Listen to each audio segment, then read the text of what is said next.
Welcome back to the Car Dealer Podcast, where we pick our favourite stories of the week and ask an industry guest to choose which were the best. I'm John Reay, and joining me once again this week, it's James Baggott in it seems to be the boiler cupboard you're sat in at the minute. I just keep getting downgraded in my own house. I'm now in a new room, which is a little bit echoey. Sorry about that. We need to fix that, John, for this podcast, probably. But yes, a new room. Been ousted from one upstairs, which is now my daughter's bedroom, and then the dining room clearly didn't work for the family of me sat in there. So I've been ousted from there and put in, as you rightly described, the boiler cupboard, because that is the boiler just there. Well, you should be warm. So yes, joys, John. Joys. Anyway, this is less interesting. I might be in a boiler room, but where are you, John? Well, as you can see, I'm also in a boiler room because it's not enormous. I'm in Japan, James. Of course you are. To invite you, which is a bit awkward. It is, yeah, that is a bit awkward because we should be holidaying together, but you haven't taken me, have you? No, I haven't. Well, I mean, I was on something called an economy flight, and you haven't been on one of those since 1996. So, what can you do? So true. Nice to see you, John. Though, thank you for joining us on your holiday from Japan. I have dedication. What can I say? And I see there was room in the luggage for the hat. That's also good news. Excellent. That's right. Yeah. I mean, I would take it off. I've been walking around all day. It's now 6 p.m. here. And if I take it off, I'm going to have terrible hat hair. So it's staying on. The weird thing is, John, you might be in Japan this week, but I have basically been spending my entire week buying Japanese imports. So it's a little bit of a slight sliding doors moment there. I bought another 13 this week. Is this because you've now got? Did you mention this on the podcast last week? No, you haven't. But you've been offered some storage space, haven't you? Yes. After the meeting that we had, well, after the podcast, I had a meeting with a local company that's got. They basically do aerospace stuff, and they've got loads and loads and loads of parking. I just happened to be sat next to someone. Sorry. That'll be him now. That was your PR man, John. So I mean, you can chastise him after this for interrupting our podcast. I sat next to this chap at the Gospel Business Awards, John. So there was a reason for going. I know you took the mick out of me last week, but he's got some space. He's given us parking for 16 cars, which is very handy because, as you know, we were rapid. You immediately filled it. That's not how it works, James. You're supposed to go and have extra capacity and then go, all right, filled all that now. Great. And I got really excited with the fact we had more space. So I went onto the Japanese auction website and bid on some more cars and won a lovely Polo GTI. So while you're out there, could you pick it up for me, please? I'll go and have a look at it for you. Thanks. Not a problem. But yes, an interesting week. It's been all fun and games, but we should probably move on to our guest because it'd be far more interesting. I think so. So our guest this week is CEO of Carwow, John Veichmanis. John, lovely to see you. Hi guys, lovely to see you both again. John, nice to see you. Thank you for joining us so early on a Friday morning. Very nice to see you. My pleasure. It is very early. How are things in Carwow land then? You've had a busy few months, haven't you? Yeah, no, it's definitely it's been a super busy time actually as we come to the end of 2025. So we're seeing continue to see really, really strong engagement on the new car side. Obviously, stock sourcing continues to do really well, and we've had a lot more dealer interest in our used car proposition as well. So it's been really busy. Yeah, tell me a little bit then about that, because there's been a lot of change over the last few weeks in the used car space. You probably heard on the podcast a couple of weeks back, we had Nathan Coe from Auto Trader on the podcast. There's been a bit of discontent that seems to still be rumbling on with the dealers that I'm talking to about the changes that Auto Trader have made. There's some news this week that they've launched some advisory panels and they're listening to what their customers are saying. But you're on the other side of the fence, aren't you? You're probably chatting to these customers who possibly coming across to you. I mean, is that happening? Yeah, no, I think there's a lot of interest in, I suppose, diversifying where dealers spend their marketing money to generate leads. I think there's unquestionably just a lot more interest in trying to distribute that money across more partners. I think the challenge is, I desperately want to get to a place now where we can provide a sufficient, huge increase in actual volume in terms of eyeballs and inquiries on the used side, which is, I suppose in many ways, we are in a position where we have a generation one sort of used car product, and we are busily trying to make that generation two and then generation three, given there is just so much demand, I suppose, from dealers. We have a lot of traffic, but we need to make the product much better, and that's what we've been focusing on. That's why I got huge bags under my eyes. Yeah. Not just getting up so early to join your podcast. We know the feeling, don't we? We know the feeling. I mean, that number two space, John, is crowded. I mean, there's a lot of people fighting, jostling for position. Auto Trader have got a dominant position in the motor trade. You've got motors, you've got car gurus, you've got yourselves, you've got Google Vehicle Ads. Why should people choose you? Yeah, that's a good question. I suppose from my perspective, the one thing that we are perhaps, I should be careful how I phrase this actually, the undisputed number two is on traffic, on eyeballs. That is where we have, there is a significant delta between us and everybody else. And my pitch to dealers, if you like, is we have a lot of eyeballs, and they're very, very relevant eyeballs. These are people that are looking to either buy a car or sell their old car. And, a large proportion of those people that are selling the old one obviously want to buy a new one. And that, in many cases, is used. It's new to them rather than a brand new car. So my job at the moment, I suppose if you look at many marketplaces, often they go out and raise money from venture capitalists. And that is often to fuel customer acquisition. It's to acquire more people to use the platform. So in the case of an auto marketplace, they can generate more eyeballs for dealers and therefore more inquiries. We actually have the opposite problem. We've lots of eyeballs and lots of traffic on the platform, but we have a relatively early product on the used side. And so that's the thing that we're desperately trying to fix. And that is somewhat different to the other players in the market that perhaps have a more mature product. So yeah, hopefully over the course of 26, you will see our product on the used side evolving at a really rapid pace. I know when we last spoke, James, you had some good feedback for me in terms of making the calls more, the call to action on calling more visible, adding videos. You'll find before Father Christmas comes, those changes will be made. So we are making some rapid progress, actually, making the product better. Yeah, it's a big change, isn't it, for you guys? I mean, we've advertised on the Carwow platform pretty much since you launched it, and we have sold cars off it. Yeah. And I've told you this personally, we have sold cars off it, but there are some tweaks that need to be made to that platform. It must be a big challenge refining that product to do all of the things. I think a lot of dealers out there think, well, it must be really simple. Just use our pictures, use our words, put our phone number on there, and send the leads our way. But I suspect it's a little bit more complicated than that. I keep telling my engineers the same thing, James. I'm like, how difficult can this be? We're making good progress. We've made some good progress. We actually sort of moved quite a few of the engineering teams around to make a bit more progress, because there is just a lot of demand in the market, and obviously we want to help partners. I think we ultimately believe competition is good, and if we can provide alternatives, Auto Trader is it's a great product. It's a phenomenal business. I'm not going to start knocking Auto Trader, but I do think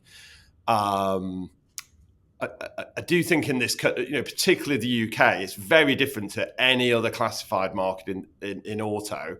If you go to Europe, you've got, if you went to Germany, you've got Mobile, you've got Auto Scout, which is smaller than Mobile, but is a really, really strong number two competitor.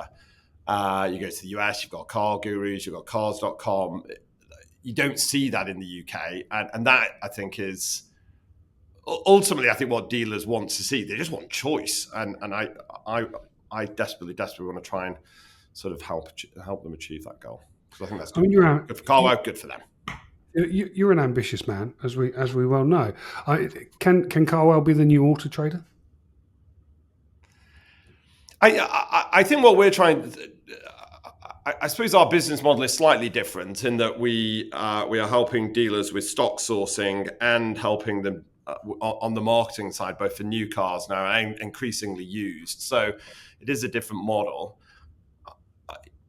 the one thing about Carwow that I love is that the investments that we've made in content over the course of the last decade. So the YouTube channel, the world's most popular car review channel. We own Auto Express, we own Evo. We've made massive investments in content, and that has allowed us to that generates a lot of high quality traffic on our platform, and dealers want exposure to that.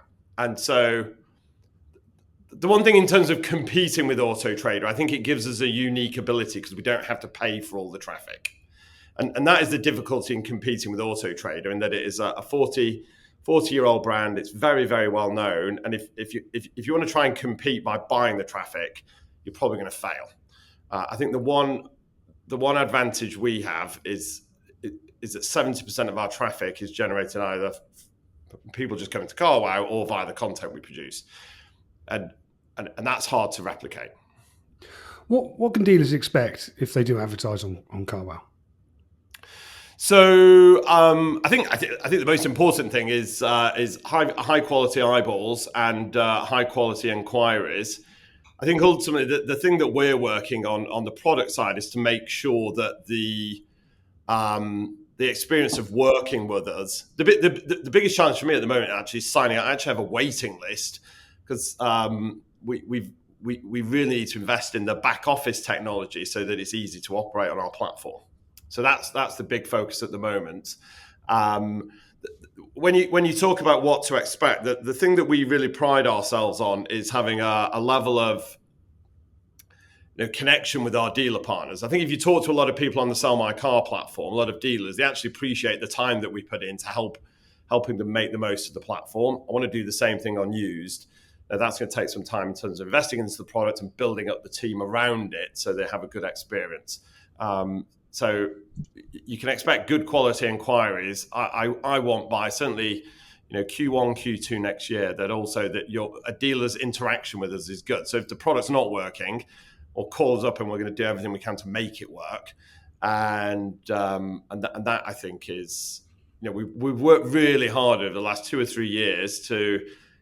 A lot of the people that work in our account management team and our support team are ex-dealers. They really understand the sort of pain points of being an operator. We're a technology company. I've never been a car dealer.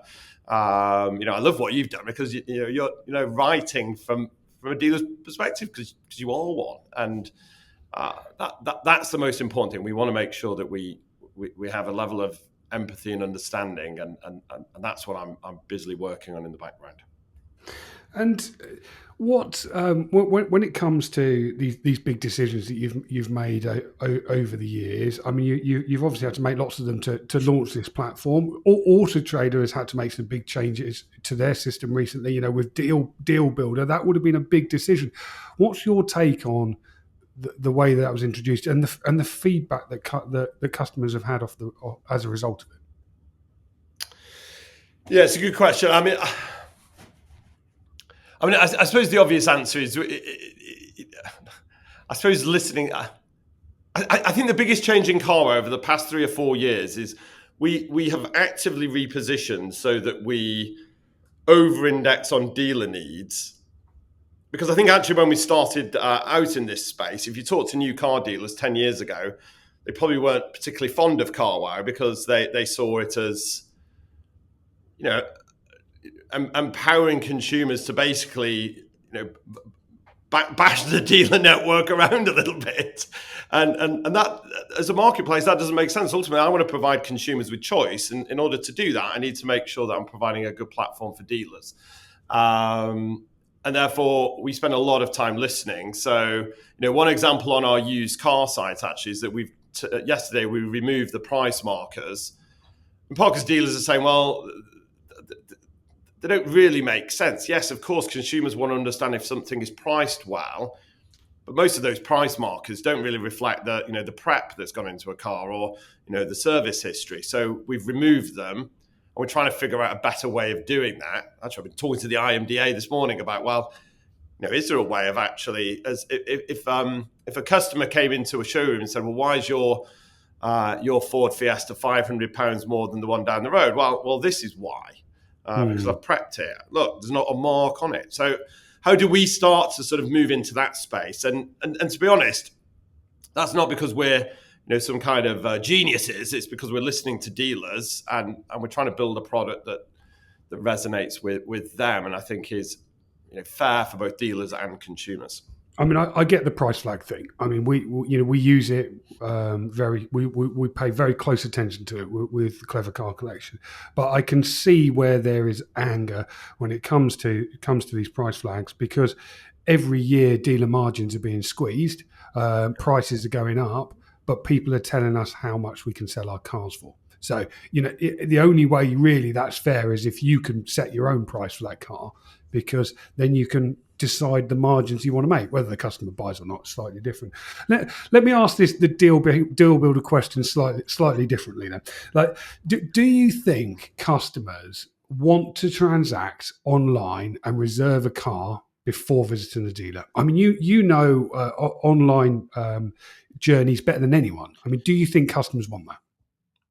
I mean, certainly we've seen very little evidence of that. I think to your point that, the one thing that we do see is, and you and I have talked about this, James, that there is, in a large proportion of cases, there is a desire to purchase locally so that you can actually go and see the car. And I think that is still so important to a large proportion of customers. And therefore, the concept of reserving online before you've seen it, before you've driven the car, certainly for a large segment of our consumers isn't really a relevant feature. And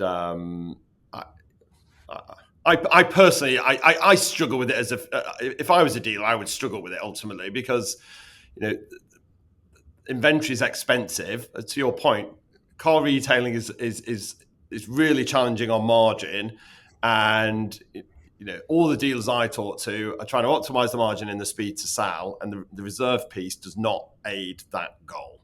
And so I'm not convinced. I mean, I think it is ultimately a route towards trying to sell cars online. I still fundamentally believe this is an omni-channel category. And that, I think, is the place to deploy technology. People want to research online. They want to sort of build a shortlist. They potentially want to find their perfect next car. But you want to go and talk to an expert. That is the point. It's not just sitting in it. You want to talk to somebody that's can tell you about it and make sure you're making a good decision. It's not like buying a pair of trainers. When I worked at Farfetch, I could put a pair of Gucci sneakers on Instagram, even though those were very expensive, and people would buy them. People don't buy cars like that, and I fundamentally don't believe that is a good way of buying a car for most consumers. You want to keep building this platform. You need a war chest to do that. I mean, we reported on your accounts in September. I don't think we've spoken personally off the back of that, but your losses grew in 2024, didn't they, to £20 million? Revenue up drastically, 55%, but those losses increasing 21%. I mean, what would you say to people that are looking at those accounts on face value and thinking, have you got the funds to do it? Yeah, no, good question.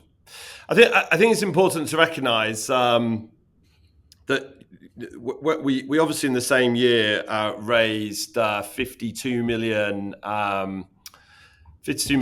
from Bessemer Venture Partners, who are a venture capital business or a venture growth business, and ultimately they want growth. So if they give us the money, they don't want us to keep it in the bank. They want us to invest it for growth. And to your point, we grew 55%. We did exactly what they wanted us to do. They want this business to thrive. They see an opportunity to build a phenomenal sourcing business for dealers.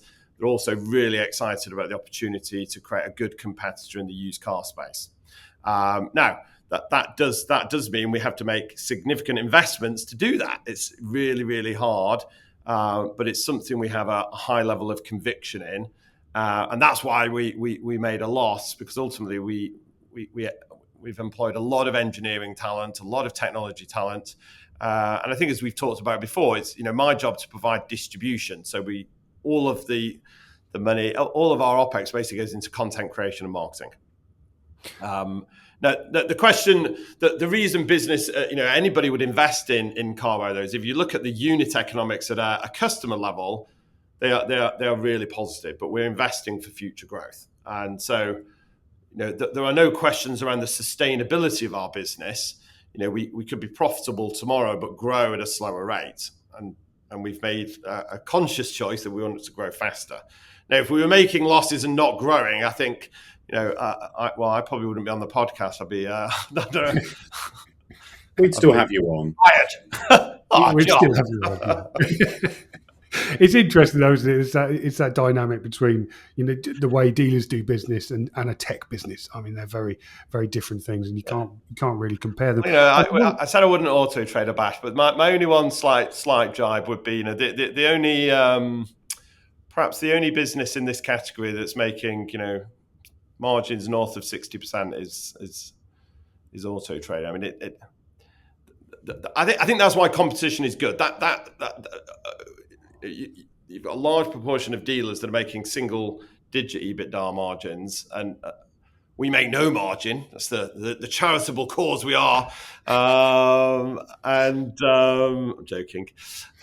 So that suggests that there is an opportunity to create an additional level of competition, and that's the thing that I'm really keen on doing.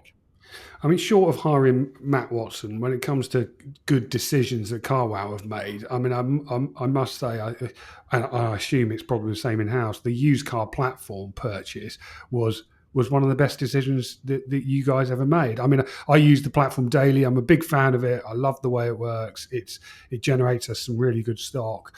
And it's grown massively, hasn't it? I mean, you've now sold 75,000 cars in 2024, generated 1.1 billion of gross revenue according to your last accounts. How big's that platform going to get? Oh, I think, I mean, it continues. It's had another phenomenal year in 25. Actually, it's now significantly larger than the new car business that we've been operating for the last decade or so. So we love it because we think it's a great product. It's that.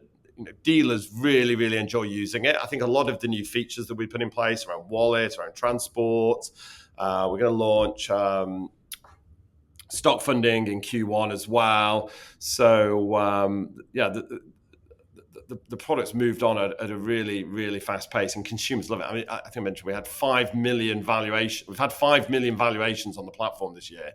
There's about 9 million people change car now. Arguably, not all of those 5 million are going to change this year, but a large proportion of them are. So it's, it's interesting. It works really well with, going back to Matt, it works really well with the YouTube channel. The one thing about for Carwow, we have built a brand through content. So lots of people, we have really, really high brand recall. But the thing that I love is that people trust us. If you watch the channels, Matt has, he's no holes barred. He's, genuinely honest. And so consumers trust us to go, actually, this is a brand that I can trust to help me, sell my old car, get the best possible price, so I can get a brilliant new car as well. And that's working phenomenally well. And then you bought the publications, didn't you? Auto Express, Evo, and some other great brands. That must have been 2024 when that happened. Yeah. I mean, how's that fitting into the business now? Yeah, it's great. It's Auto Express continues to go from strength to strength. We continue to invest in the team. We believe in high quality journalism within this space. You can obviously sell your car on Auto Express. When we think about our ambitions in used, actually, in terms of used classifieds, Auto Express again is really, really important. We're doing a lot of work to connect the reviews. We've got a massive back catalogue of reviews for cars that aren't built anymore. So how do we build that into the DNA of the experience? And it gives us a lot of additional traffic. Again, it's highly, highly relevant. So Auto Express continues to do well, really strong on visits. We're doing really well. Most dealers probably don't know that we also have a growing media business that historically has been targeted at OEMs, at the car manufacturers. We've built a lot of that technology into Auto Express. We've just launched sponsored listings, actually. So for those that are using our used car products, you can obviously boost particular cars or inventory. And so, it's going really well. I actually had my first ever jolly, actually, a car. I have no time for jollies, but Stu Gallagher invited me and a couple of our board members to the Evo. We went to the Car of the Year. Yeah. We didn't get to go to Car of the Year. I would love to go to that. Looks amazing. No, we went and tested some hot hatches, but it was fun though. They wouldn't let you loose on the Ferrari then. No. I was in a Civic Type R, but it was amazing. Yeah, it was really good. I was like, what's it like having a tech business that publishes publications on the newsstand? I mean, does it feel a little bit counterintuitive at times? No, I don't think so. I think I think the culture of Carwow is that we've always had this focus on tech and content, and the teams, I think the teams just really enjoy. It's quite a different environment, I suppose. You've got very different personalities and different perspectives, but I think generally the people we employ love that. That's why they join in part. So, I think the thing we're most excited about is how do you start to combine the content and the commerce piece together. And so again, when we come back to price markers, that's why we actually, our journey. If you talk to Matt, ultimately, the way he creates videos is he thinks about. Everybody has a mate that they would go and talk to when they think about buying a car. The mate they go chat to in the pub. And so for starters, Matt's so excited about us adding used because anybody recommending a car is not just going to say, oh, you should only buy a new one. That's not probably good advice. Good for some people, not for everyone. And the other point is, you would go back to that person and say, well, I found this car. What do you think? And a price marker is just a quantitative measure, but it's not a qualitative measure. And a used car, there is a huge gradient of quality depending on the previous owners, the prep that's been done on it, and so that's when I think I'll sort of focus on content, because ultimately we've got 70 journalists that love cars, and they would happily pay more for a car that's been well maintained, and they understand that. So if you put those people with a bunch of engineers, then I think you can create something that's really interesting, and that's when the culture to me is really cool, I think. You must have so many opportunities in this business, especially now you've collaborated those great brands, and you've mentioned there putting some commercial aspects into them is a big challenge. What do you spend most of your time on? As CEO of the business, what are you focused on? Raising more capital to do used well is number one priority. So we are determined to put more investment. So you're going to keep writing these terrible headlines about my profit for a few more years to come, maybe. Wow, maybe this is awkward. More growth, though. More growth. I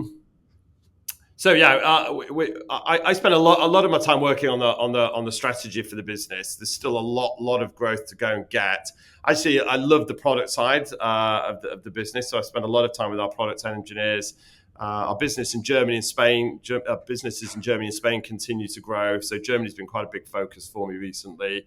We launched Sell My Car there back in February. Growing really, really nicely. So yeah, we spend quite a bit of time. I spend a lot of time on the international dimension, plus product technology, and time with shareholders. And talking to shareholders, one day they're going to want their money back, aren't they? I mean, how's the grand plan coming along for a listing? Is that the out at the end of the day? Oh, James, who knows? I think we're just focused on at the moment. We're focused on building a brilliant business, and it's good to it's an honor actually to be able to raise money from growth investors. I generally think there's a lot of doom and gloom in the world at the moment, and particularly in Europe and the UK. But there are some amazing technology businesses in this country, and the benefit of private ownership is that you've got the ability to sort of go quickly, make decisions. You've got a level of autonomy. And I want to build a brilliant UK technology business, and I'm loving doing that. So, we're not in any rush to IPO. The business is well capitalized, but that one day, I think that would be a great aspiration for us. But it's not on the time horizon just yet. When it comes to pitching to these big venture capitalist companies, I mean, what What do they think of the motor trade? Because I mean, I just, I rewind the clock back to, when I was launching my very small business, talking to banks that, they did not want to know. It took me, I had to talk to 13 different banks to get just an account for for a motor trade business. Is it completely different when you're talking to these VCs about a tech business? Are they excited about the motor trade? Oh God, yeah, no, I think so. It's I mean, we talk about this omni-channel model in terms of people moving from online into an offline space, and that this is probably the last large consumer goods category, and is a car a consumer good? It's difficult to say. I mean, it's such an investment for anybody, but it is the last category, I suppose, where the bulk of the eyeballs, if you like, or users starting to think about changing cars, have moved online. Now, the bulk of them have, but the opportunity to invest into technology to help them do that, make better decisions, help them sort of figure out which car to buy. That if you think about our Sell My Car business, before Carwow and Motorway emerged on the scene, a lot of the technology to do that didn't exist, and the ability to build new products in this space. I wouldn't describe it as it being immature, but there's still gaps in the market, for want of a better phrase, to create new products for dealers and for consumers, and that's what VCs are interested in. And they didn't have their fingers burnt with Kazoo. I think Kazoo's a sort of special case to some degree. I mean, it's so different to, yes, it's in the auto industry, but it's not a technology model in many regards. And the thing I always struggled with Kazoo to some degree is, all of the retailers in this category are good retailers. They've been retailing online for years. It's not a new concept. My point is, I think that there are technologies to create that help dealers do that more efficiently and effectively, not by copying what they do. I'm not a retailer. I'd be terrible at it. But I can help them source cars because I've got millions of people that trust our perspective, that are using our platform to help them figure out what to buy, and therefore we can help them sell that car at the same time. But I don't think most VCs are tainted by Kazoo. Actually, I think it was a one-off. Probably never happen again. Yeah, one-off. We'll put it at that. John, thank you very much for taking our tough questions. I appreciate you coming on the podcast. Plug opportunity time for those people listening who are interested in hearing more. Where can they go? Yeah, so if you particularly if you're interested in the used car piece, we actually have a waiting list at the moment for people to join. So if you go to Carwow, the Carwow dealer portal, which is carwow.co.uk/dealers, you can find out more there, or you can email me, jv@carwow.co.uk. I was on a Dealerway podcast the other day, and lots of dealers email me, so feel free to just email me directly. And if you're interested in the used car site, we've got some quite good offers there to try and add more dealers onto the platform. Well, I wish you the best of luck with it. Thank you very much for joining us today. But John, it's probably time for some stories. Yes, probably is. This is a paid partnership in association with Dealerway. John, guess what? Oh, God, you've bought more ducks, haven't you? No ducks, John. Wrong there. I've actually got a new habit. I've signed up for Dealerway alongside more than 2,500 other rated and vetted car dealers to sell my trade part exchanges. The site is designed for dealers to sell their part exchanges for more money, quickly and easily. There's no seller's fees, and buying a car costs just £99, one of the cheapest around. And when I haven't got the time to list a car myself, I can even WhatsApp them the details and they do it all for me. That sounds awfully familiar. So are you selling all your stock there now? Not exactly, John. But if I do have a sudden influx of Kia Picantos, I know where to send them. Dealers can find out more at dealerway.co.uk. Now, back to the podcast. So James and I are going to run through our favourite stories of the week, and at the end John gets to decide which one of us chose the best ones and who is the winner. James won last week, So he gets to start while I go and adjust my air conditioning. It's got very cold in here suddenly. Those Japanese and their efficiency. John, thank you for that. Yes, I am going to go first, which is a rarity for me. And I'm going to pick a story which has taken up a lot of my time, and that is about the car dealer top 100, which came out this week, compiled by the experts at Cooper Parry, sponsored by Carwow, no less. So, JV, I'm glad you're here to talk about it. Very interesting year for the motor trade. So this looks at 2024 accounts. We publish it at the end of 2025 because most of those accounts come out at the end of September, so it gives the experts a bit of time to analyse them. The headlines are a big drop in profit. Profit was down to 2 billion in total for the top 100. That's a £600 million drop overall for those top 100 dealers. Revenue down as well, 16 billion. It was down in 2024 from 88 to 72. There or thereabouts. So some big changes in fortune for the motor trade. Now, we've been talking all year about the accounts of these big car dealer groups. We've been analysing them as we go. But I just thought the opportunity arose from these car dealer top 100 to do a little bit more analysis. So I enlisted the help of AI, John, as is tradition for me, and asked ChatGPT to look at all of the stories that we'd written this year about the car dealer accounts, just to find out what those directors had said. What was the overall themes as to the reason that the 2024 numbers were down? And it actually came up with a top 10 for me, which was very good.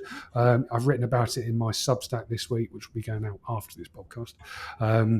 But number one was rising operational costs. So things like energy, wages, interest rates, they were all up considerably in 2024. That was the most cited reason for a drop in performance in 2024. Then you had in number two, those falling used car values and stock write-downs. You remember at the end of 23, there was a big market correction in terms of used car pricing. It happened just before Christmas, but obviously a lot of those dealers would have been carrying that stock into 24, and that stock was written down as a result. Number three reason was weak new car demand during the year. Number four was the reduction in manufacturer bonuses, and number five, the impact of agency sales and franchise changes. So they're the headlines, really, as to the impact of those reasons, which I thought was very interesting. I mean, it was nice to get AI to crunch some big data, really, and just look at all of those different reasons. Because when we talked about it on the video that you can find on this channel, actually on YouTube, but if you're listening to this, find it on our Car Dealer Magazine 2 YouTube channel. We chatted about the reasons, and that was the number one from Ian McMahon. He said it was the cost creep, he called it, during 2024. That was the big driver of that reduced performance. In terms of the other headlines, John, there were some fantastic performances from dealers. You know, it's not all negative news. Arnold Clark at the top of the list, number one, £380 million of EBITDA profit, up from £366 million the year before. Very, very impressive performance. A fantastic business that once again was in number one position. The top 10 alone accounted for more than half of the profits earned by the entire top 100. They generated 1.15 billion. The top 10 dealers generated 1.15 billion of the profit for the top 100. I mean, that's an incredible figure. Also, in terms of incredible figures, you've got the best independent dealer, Tom Hartley Jr., our outstanding achievement winner at the Used Car Awards. He was up 40 places in this year's list to 16th. That's ahead of listers John Clark, Hendy and HR Owen, generating £31.2 million of profit from the sale of 100 cars. I mean, in terms of superstars, I mean, he really is up there. But I love this list. I think it's absolutely fascinating to look at it. The most important thing is we focus on the profit, not revenue. Nobody cares about revenue. It's how much money these businesses make. That's why all these guys are here in the first place. And that's why we focus this list on the profitable numbers. So if you want to go and look into it in detail, you can have a look on our website, cardealermagazine.co.uk, find the full details. But yeah, I've been poring over this week, and I found it absolutely fascinating. What did you think, John? I think this probably came out after you'd left for Japan. It did, which is why currently, although by the time this podcast is live, the link at the top of the page will go to it, but it currently does for Top 100. So I need to fix that because I'm the only person that can. Thank you. This is true. I didn't want to mention it because you're on holiday, but I'll deal with it. Yeah, lots of interesting stuff in here. I mean, you've covered it very well there, but one thing that stood out was Tom Hartley, of course, which we knew sort of was coming. I mean, I was half listening there, James, to be honest, because I'm slightly jet lagged. But did you all the businesses that Tom Hartley Jr. has overtaken Listers, John Clark, Motorpoint, Stephen Eagle, Car Giant, bigger EBITDA than all of those, which is just incredible. And from a team of, as he said at the awards, about 15 staff members, which is utterly bonkers. The other thing is, looking at the top 10, Arnold Clark, of course, stuck at number 1. Sittner's number 2, but the gulf between Sittner and Arnold Clark, just to show the sheer size and power of Arnold Clark, the top 2 and 3 combined is still smaller than Arnold Clark. So Sittner and Lookers combined would still not hit the EBITDA of Arnold Clark, which is mad. Frankly. Yeah, it is, man. I mean, Sittner did drop dramatically this year, £205 million EBITDA compared to 246 the year before. But yeah, I mean, you're right. When you look at it that way, the top 2 and 3 nowhere near as big as number 1. It just shows you how good that business is, doesn't it? It does. And then, of course, on the biggest fallers, I won't go through all of them, but Bapchild Motoring World, which of course is Big Motoring World, ominously at the top of the fallers list at minus 50. So they've dropped 50 places down to 86th in the list, which is a bit painful. I mean, we've talked about the results before, but yeah, painful to see it here like that. Yeah. No, I mean, a fascinating list this year. John, we obviously spoke about it on that video, but I mean, what were now you've had probably a bit of time to digest it and read all the stories. I mean, what was your takeaways? Yeah, similar. Actually, I think there's been some quite significant changes, and I suppose we do see some movement as different businesses make different investment choices. Obviously, many are investing in new sites, obviously in broader expansion, and that does cause some movement between years.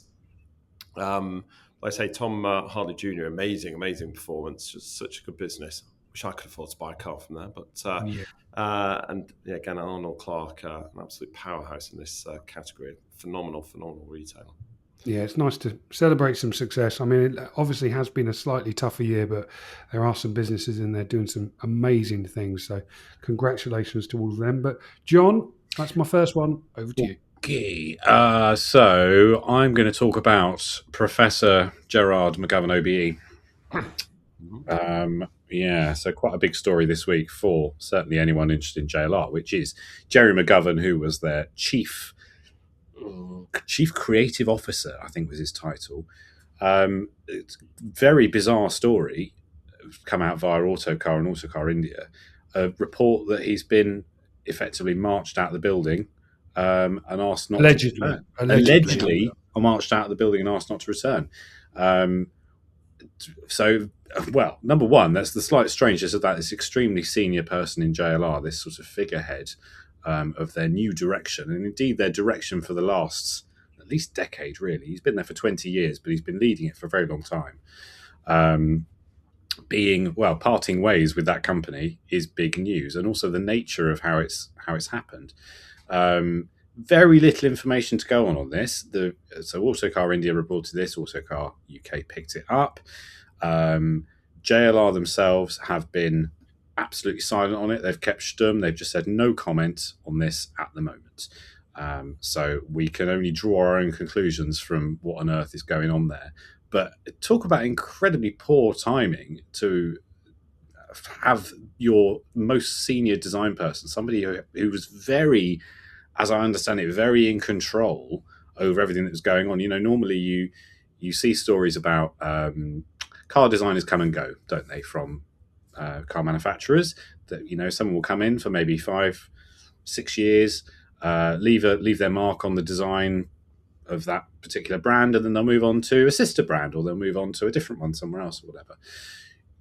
Jerry McGovern's been there for a very long time, as I say. I mean, Range Rover, Defender, current Evoque, the Discovery, obviously this new Jaguar, all penned by him.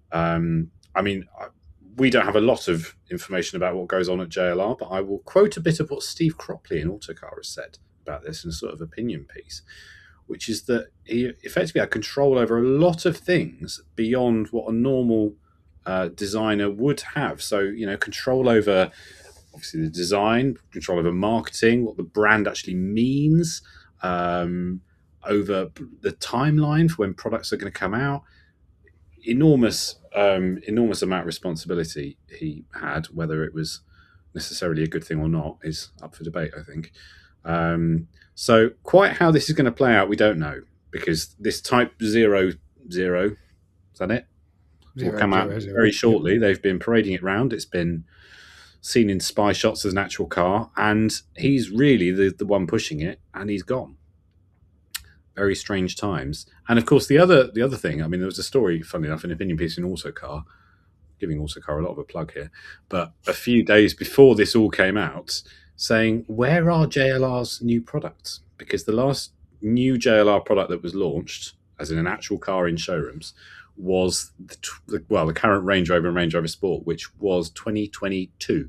So that's now 3 years old. 3 years is quite a long time to not launch anything or any form of facelift. It's been this bit of an empty gap, particularly as Jaguar has disappeared completely. So yeah, I don't know. There's a new person at the helm of JLR, of course, who's come over from Tata. So one wonders if something has happened there, and this particular person has decided to sweep through with a clean brush. Well, I had some very witty text messages, John, from car dealers this week. I mean, one wag said perhaps Jerry McGovern was the one who clicked on the phishing email from the Russians, and they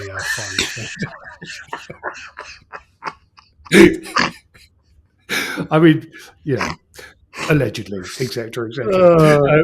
What I did find interesting with this one is, I mean, apparently, according to those reports, is he did leave the building on Monday. He was marched out by security. Apparently, I mean, there were what eyewitnesses reported in a number of these other publications. We obviously didn't see it ourselves, and JLR are saying no comment, so we haven't got any clear detail as to what's happened. But that often happens when someone goes somewhere else. I mean, if he's been offered a job by, one of these Chinese brands, I saw some comment pieces in other publications, like, he would be a catch for someone like BYD, who could spend a huge amount of money, and being in a position that he's got, that he's had, he would know absolutely everything about the product plans. So if you are going to a rival, you need to be taken out of the building as quickly as possible. That needs to be stopped, doesn't it? I mean, that is one thing. I mean, it could just be the fact he might just have a new job elsewhere. It is a bit weird that he hasn't said anything. A bit weird that has been no comments,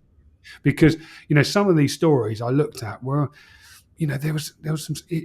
A lot of people saying he's been fired, and I mean, that's a very strong word to use. If he hasn't been fired, that's a very, very strong word to be used. And without going to him for right reply, you have to be very careful using that word, because it has very negative connotations. So I think we'd rather hear from the man himself as to what's happened. I mean, the closest we could get to that was asking JLR, and they've said no comment. When you read into a no comment, if this was untrue, they would have categorically said that this story is untrue. No comment basically means, in our world, yes, it's true, but we're not going to say anything. So I think this is, I don't know. I mean, it's an interesting story, but I was shocked when he left, because he's had such a big impact. I was at that Jaguar relaunch, and he was the man hosting it. It was all him. It was his idea. It was his planning. He's the one who's come up with this whole new concept for Jaguar.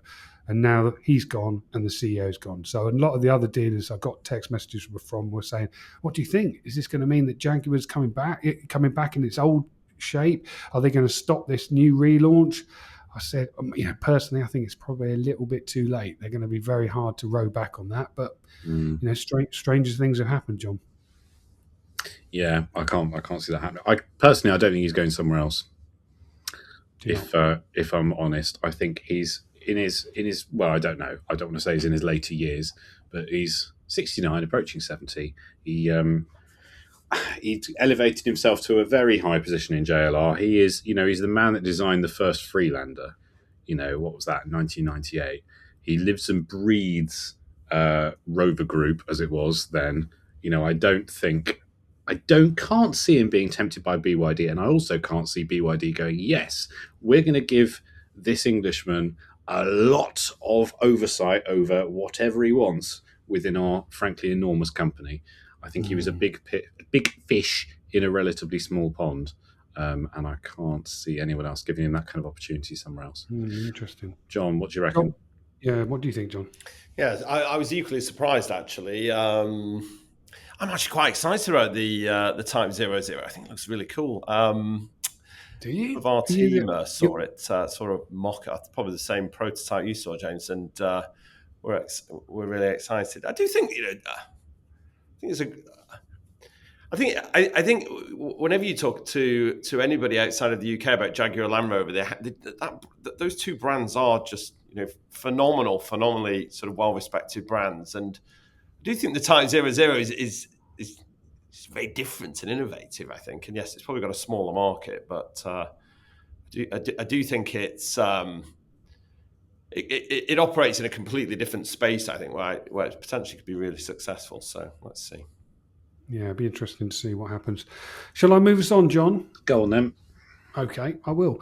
My next story is news from Auto Trader this week. Some positive news, actually, on this front. It's some analysis that they've done of the market that they think it's going to return to pre-pandemic levels next year. But they say major challenges remain. So they are predicting that the UK car market is going to grow. They're forecasting 10.2 million new and used car transactions will take place in 2026, levels which were last seen back in 2019. So those numbers have been significantly down since the outbreak of COVID, says this story. Dealers and manufacturers have been forced to battle those years of unprecedented volatility, according to Auto Trader. But they think things have been slowly improving since 2022. It's now confident that there's going to be a full retail recovery by the end of next year, which is very positive news. It's nice to have some good news, especially off the back of the budget, which went down pretty badly with most of business. So reading between the lines here, potentially we could be back to some good times in 2026. Yes, I can see John celebrating. It's what we need. I mean, it's been a difficult few years off the back of COVID, ups and downs, very, very strange times to be operating, but some normality is predicted for next year. So I just wanted to put that one in there, John, because there's a bit of positivity. Did you see the story? I didn't actually, James, because I don't know if you're aware, but I'm on holiday. Did I mention that? How are you? It's really pointless me being here. But I'm going to hand it over to John, who will have hopefully more interesting things to say about it than me. Oh, I'm beautifully swerved. That was beautifully swerved. Well, we have the same name, John, so you could have been directing the question at me anyway. True. I read this. I think we're definitely seeing a similar trend, actually. I think the one difference, I think Auto Trader forecasts 3% growth on used, 1% on new. I think we're a little bit more bullish on new based on the volume of inquiries coming through on the new car side, particularly on a lot of the new entrant brands. We're seeing a lot of growth there, actually. And you can see that reflected in SMMT data as well. So we're actually more bullish on the new side. But I think in terms of the general trend, we're seeing exactly the same thing in terms of, I think we will get back to sort of 2019 levels of growth next year. What's your take on these Chinese challenges then? I mean, it's a very interesting point, isn't it? These new brands are coming rapidly. We've seen them arrive thick and fast this year. Next year, they're really going to be bedding in, aren't they, and changing the market. I mean, consumers happy to accept them? Oh God, yeah. I think we've seen. It's interesting, actually, that we saw the great thing about our new car business is we can see levels of interest based on what people are actually configuring on the platform. And it's interesting, we saw early last year, actually, the JQ7 had huge volumes of configurations. And obviously, this year reached more than 3% share, really, from just one car. So I think consumers, I think they're really well positioned in terms of price point for the quality and capabilities of those cars. And I think consumers, again, we go back to the point, consumers ultimately will research online and then go into a dealership and look at a car. And I think if you go and sit in one of those new brands and drive it, it's amazing quality. The Cherry Tiggo 8 won Carwow Car of the Year this year. And yes, I saw that. I remember Matt texting, this car is amazing for the money. It is, and I think consumers realise that as soon as they sit inside it, it's good. So, I think we're seeing across the piece. So it's really interesting space at the moment that a lot of the European brands are there's this sense of is the European car industry going to die? I think there's some amazing brands, and I think they're doing adapting quickly. Actually, I think in the smaller segment as well, particularly the EV segment with the launch of the Renault 5, I think the new Mini. I think consumers have just got a lot more choice. It's perhaps a little bit more time consuming to figure out what you want to buy, but the market is really active at the moment. I think if we see a little bit of interest rate movement as well, that's definitely going to help. Hopefully that's on the cards despite the budget, and we should be in for a good year, I think, in terms of total volumes. Oh, we like that. Bit of positivity for December. Yeah, I think we should be, James. Yeah, well, good news. We like that. John, follow that one up. I've got some bad news. But I'm going to play to our London-based guest here and talk about Zipcar. I'm so sad about Zipcar. You see, I knew this would work. So Zipcar, for people who don't live in the capital or go into the capital, was a car-sharing company owned by enormous car hire company Avis. And the idea was they're all parked around London. You can walk up to one with your Avis app or your card or whatever, unlock it. Some of them you can drive to random bits of London and park them and leave them there. Some of them you have to return to the same spot. But it was a great way of getting in a car when you needed to, well, for lots of people, escape the capital as well. You see them quite often, bimbling around the M25 or the M40 or whatever, off to have a nice weekend somewhere. But they've decided to pull the plug. So they'd already pulled the plug on a couple of other UK locations. I can't remember where they were. Oxford, Cambridge and Bristol, it says here, last year. They got rid of those in order to focus on London. And very sadly, by the end of the year, they'll be going here as well. And I just thought this was such a surprise, because I've always thought it was quite, obviously, never having looked at the financials of it, I always thought it was quite a successful business, because you do see them everywhere. I know people who rely on them not rely on them, but have used them quite a lot to get around. Particularly helpful when there's things like a tube strike going on, of course.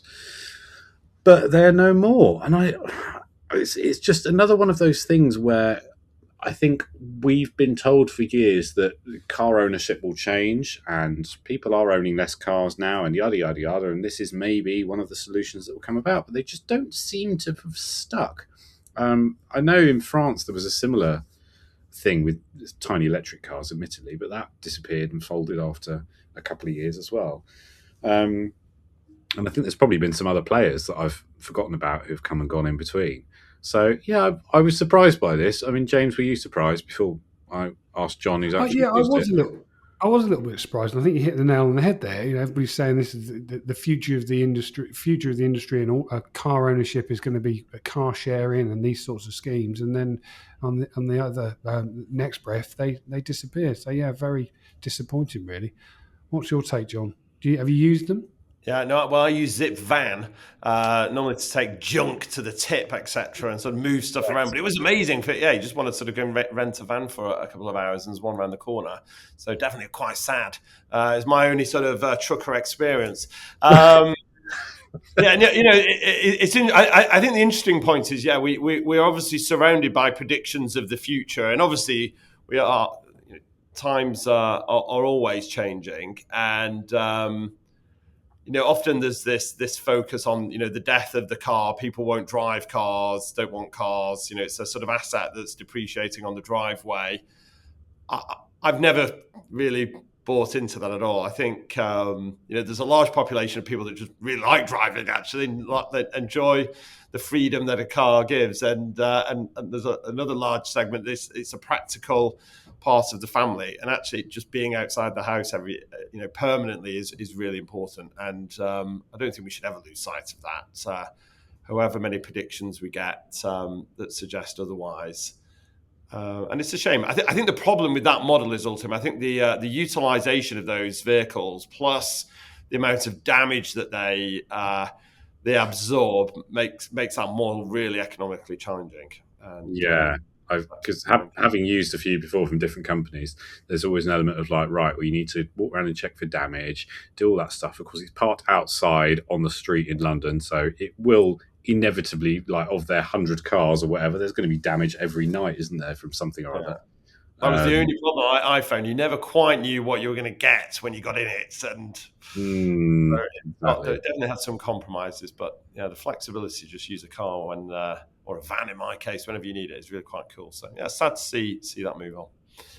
Right, I'm going to wedge one last one in, John. I know we're running out of time, but I just want to talk about the other big thing that's taken up a lot of my time this week, and that is the launch of Car Dealer Live, our conference for the motor trade, which takes place on March the 19th at the British Motor Museum in Gaydon, Warwickshire. Tickets went on sale this week. They're on early bird discount for both dealers and suppliers. 10% of that price is going to Ben. We're very proud to have supported that charity over the last few years. We did it at Used Car Awards 2 this year, so helps raise lots of money for them. We've got some amazing headline speakers. We've got Sohib from Infinity Motors. He's built a business within 3 years from a 5-car dealership to 200 cars in Swindon. He's going to be telling his story about how he's done that.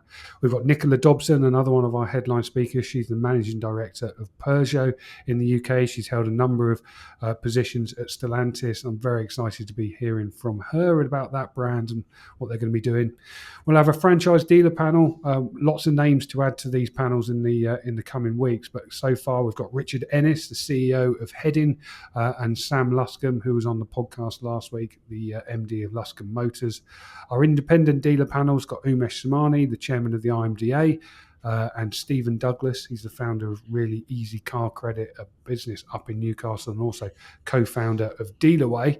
And then we've got a really exciting panel of challenger brands. So we've got a number of these ones that we've been talking about. Adam Harkin, he's from Geely, Steve Beattie from BYD, Victor Zhang from Amoda and Jaku, and Farrell Su. I've absolutely murdered his surname there. Was that right, John? It was right, yeah. God, I've done well there. He's the UK country manager for Chery. So we've got some really interesting brands there that are going to be coming along.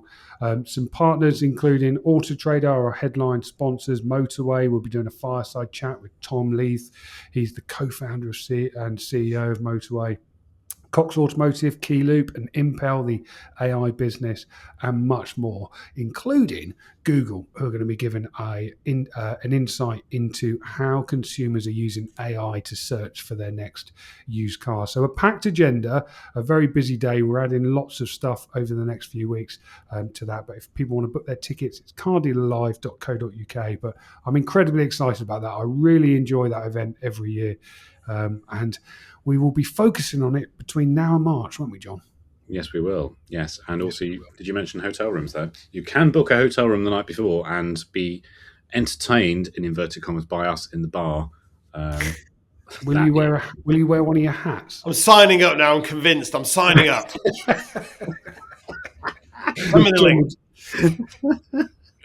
John will do a little bit of karaoke. One more sale. Lovely. Okay. But yes, I just wanted to wait someone in, a little bit of a plug, but a story that we published this week. Tickets now on sale. Absolutely. And early bird pricing ends at the end of the year. So in January, it's going up to full price, I'm afraid. So act now to avoid disappointment. So that's all the stories. John, before I ask your verdict, are there any you think we've missed this week? No, I don't think so. No, it's. I think that's a good list. It's obviously been a busy week of news. But yeah, I think there's a good mix of upbeat and to your point, John, maybe slightly downbeat topics. But no. The yin and the yang, we try. So I'm going to have to ask you, who chose the best stories? Who is your winner, or what was your favourite story?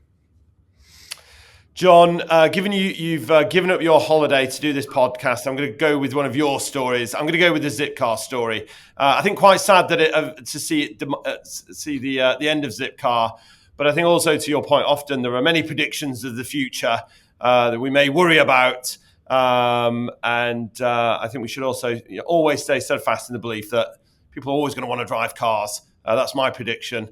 And we should continue to focus on the industry that we really love and continue to do a phenomenal job in helping people find great cars that they enjoy using. Well done, John. I mean, I don't feel too sorry for you because you did send me a picture of the world's largest katsu curry that you were having for dinner last night, and I am very jealous about all the food you're going to be enjoying in Japan. So have a lovely holiday. You're away for a couple of weeks, though, aren't you?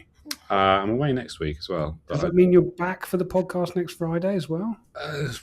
If I can be bothered, James, yeah. Wow. Who signed this off at Car Dealer HQ? I'll be claiming back the time in lieu, so don't worry. Yeah. Just Commitment. this hour and then the next hour next week. Well, we very much appreciate you being here, John. Thank you. Thank you. Just stroke my ego. That's lovely. Well, all that's left for me to say is thank you to John for coming on today. It's been lovely to have you on, and thanks for getting up so early to meet with us after your other meetings today. And thank you as well to James for wearing a nice jumper In the boiler room? in the boiler room. No, that doesn't seem right. No. Still nothing. Thank you, James. Thanks, And thank you for listening. We'll be back next week with another episode, so make sure you're subscribed so you can be notified when that goes live. If you want to check out the stories we've mentioned today, take a look in the show notes below or head to cardealermagazine.co.uk. And don't forget to head to cardealerlive.co.uk to book your ticket while early bird pricing is on. Thanks for listening and goodbye.